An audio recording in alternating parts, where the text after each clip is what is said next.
Alright guys, मई जून 2010 paper 4-1 question 1 की वर्किंग पे आ रहे हैं। सबसे पहले again define the term radian. तो रेडियन की डेफिनेशन हम सबको पता है, it is the angle suspended when arc length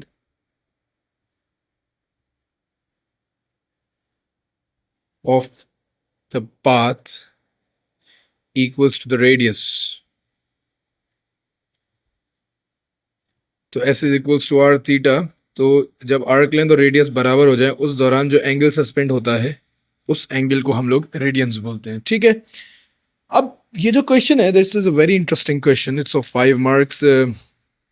बहुत ज़्यादा वर्टिकल सर्कुलर मोशन का क्वेश्चन है। थोड़ा सा हम इसमें लेक्चर की तरफ भी जाएंगे ताकि चीज़ें और ज़्यादा क्लियर हो। A stone of weight 3 newtons is fixed using a glue to one end P of a rigid rod CP as shown in figure 1.1. The rod is rotated about the end C, rotate हो रहा है, moves in a vertical circle of the angular speed omega. ठीक है, radius 85 दिया हुआ है and is moving with an angular speed of omega. The stone is gradually increased from the angular speed of the stone and the rod is gradually increased from 0 until the glue snaps. The glue fixing the stone snaps when the tension in it is 18 newtons for the position of the stone at which the glue snaps. अच्छा, ये stone move हुआ and the stone would definitely snap at this particular point. यहाँ से आते आते आते and then it would snap and then go over here. तो जो stone के snap होने का point है, that is going to be this. यहाँ पे इस point पे जो हमारे पास फोर्स होती है वो मैक्सिमम होती है। ऑब्जेक्ट का वेट भी डाउनवर्ड एक्ट कर रहा है and tension is acting upwards, तो वेट मैक्सिमम अवे एक्ट कर रहा होता है।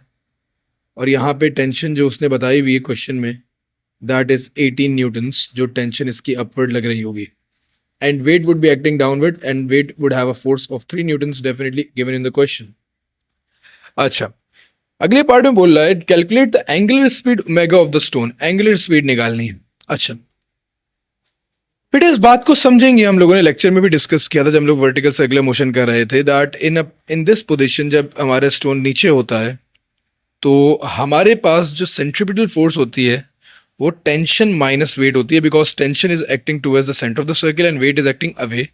तो सेंट्रीपिटल फोर्स निकालने के लिए हमें टेंशन में से वेट को माइनस करना पड़ता है। That equals to mv square over R और M R omega square whatever it is. तो टेंशन में से अगर मैं वेट माइनस कर दूं तो वो एम आर ओमेगा स्क्वायर के बराबर होगा। That is basically the centripetal acceleration, sorry centripetal force. तो टेंशन हमारे पास 18 न्यूटन्स दी हुई है।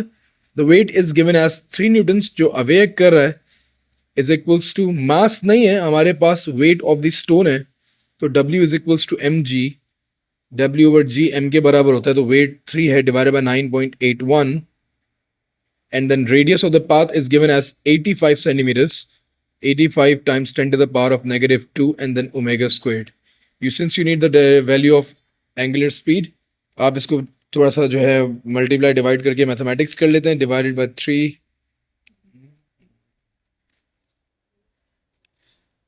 आपकी जो एंगुलर स्पीड की वैल्यू आ रही है दैट इज 7.6 रेडियंस पर सेकेंड।